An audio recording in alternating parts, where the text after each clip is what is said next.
الإنسان مهما يصل بدرجة من العلم فإنه يبقى بحاجة ماسة إلى تجديده بصورة دورية من خلال قطفه جميع المعلومات الجديدة التي تخدم مشواره وتجعله دار صانة تمكنه من السير باتجاه علمي وعملي صحيحين.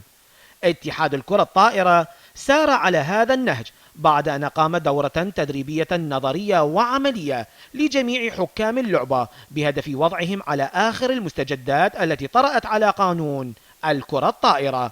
دورة ممتازة، وهذا الامتياز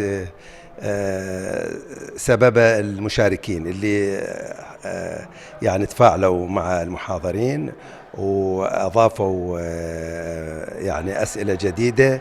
نبغي من هاي الدورة أنه نحصل على جيل جديد من الحكام اللي معتازين. يعني بالاتحاد العراقي المركزي محتاجين إلى حكام دوليين. احنا الآن نقص كبير عندنا بالحكام الدوليين، والمشكلة أنه ندور على هيك خامات صغيرة بالجامعات العراقية وخاصة كليات التربية الرياضية. أكثر من 40 حكما تواجدوا في الدورة والتي استمرت على مدى 7 أيام تخللها شرح المواد القانونية بإيجاز للإبحار بها أكثر فأكثر، لأنها تخدم عملهم التحكيمي في منافسات الدوري للكرة الطائرة، وهذا بطبيعة الحال يقلل الأخطاء التي تصاحب المباريات. ليس هذا فقط، بل ليكونوا جاهزين للمنافسات العربية أو الآسيوية، وهذه فرصة جيدة تخدم حكامنا. احنا كنا خريجين جينا وعانينا من السفر والبعد من أجل أن نستفاد من لتطوير هاي اللعبة.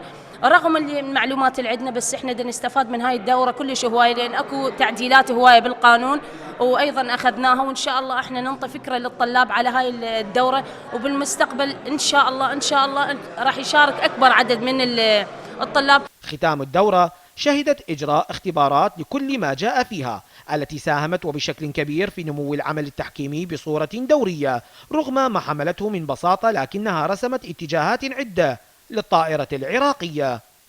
التسلح الجيد بالمعلومات القانونية للتحكيم والتعمق فيها يعطي بطبيعة الحال مردودا إيجابيا لحكامنا في كسب المعلومات الثمينة، وهذا يتقن عملهم أكثر فأكثر للكرة الطائرة. زيد غالب، العراقية الرياضية، بغداد.